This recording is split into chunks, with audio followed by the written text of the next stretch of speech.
देखो भगवान शिव को त्रिपुरारी क्यों कहा जाता है? त्रिपुरारी, ध्यान रखना इसका अर्थ देखो। त्रिपुरारी, त्रिपुर का मतलब होगा तीन नगर, तीन शहर। आरी मीन्स शत्रु या शत्रु का नाश करने वाला। तो इन्होंने तीन शत्रुओं का नाश किया, तीन नगरों का नाश किया एक तरह से, इसलिए त्रिपुरारी कहलाए। तो ध्यान रखना, तारकासुर के तीन पुत्र थे। तारकासुर जो राक्षस था उसके तीन पुत्र थे। कौन कौन से? ध्यान रखना इस बात को भैया। तारकासुर के तारकाक्ष,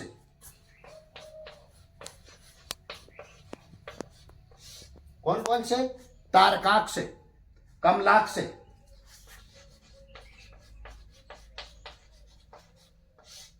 और विद्युत मालिक,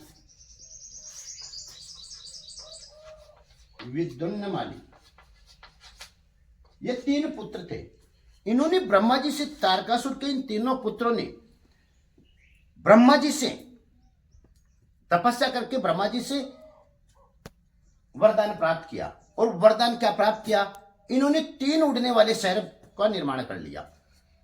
तीन शहरों का, तीन नगरों का निर्माण कर लिया, उड़ने वाले नगरों का। ध्यान रखना, जो काई के बने थे? सोने, तीनों नगर अलग अलग, सोने, चांदी और लोहे के बने थे तीनों नगर। और इन तीनों ने ब्रह्मा जी से ये प्राप्त किए। तो ये तीनों नगर, ध्यान रखना भैया, नगरों का निर्माण करके उन्होंने देवताओं पर अत्याचार करना प्रारंभ कर दिया। अब इनसे सारे परेशान हो गए। अब इन तीनों का अंत कैसे हो, इस बात का रहस्य समझो। ये जब तीनों नगर, उड़ने वाले तीनों नगर एक सिद्ध में आए, तब इनका क्या हो सकता था? वध हो सकता था, मृत्यु हो सकती थी। तो सारे देवता किसके पास गए? शंकर भगवान के पास गए। तब शंकर भगवान ने कहा, इन नगरों का निर्माण किसने किया? ध्यान रखना, मायावी नामक एक वास्तुकार था, उसने इन तीनों नगरों का निर्माण किया।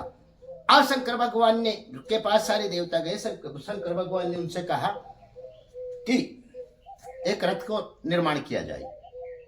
तो पृथ्वी को रथ बनाया गया और सूर्य चंद्रमा को उसके पहिए बनाए गए। और भगवान विष्णु को बाण बनाया। हजारों वर्षों बाद जब ये तीनों नगर एक सिद्ध में आए, तब शिव जी ने, ध्यान रखना, पृथ्वी से क्या बनाया था? रथ। पहिए किसके बनाए? चंद्रमा और सूर्य के। और बाण किसका बना? विष्णु का। ध्यान रखना, तीनों ने, ध्यान रखना, उस बाण से शंकर भगवान ने, जब हजारों वर्षों बाद में तीनों एक सिद्ध में आए, तब शंकर भगवान ने एक बाण से इन तीनों को मारा। इस प्रकार ध्यान रखना, भगवान शिव का नाम पड़ा त्रिपुरारी, तीन नगरों का विनाश करने वाले, तीन राक्षसों का वध करने वाले। इसलिए भगवान शिव कहलाए त्रिपुरारी। ओके।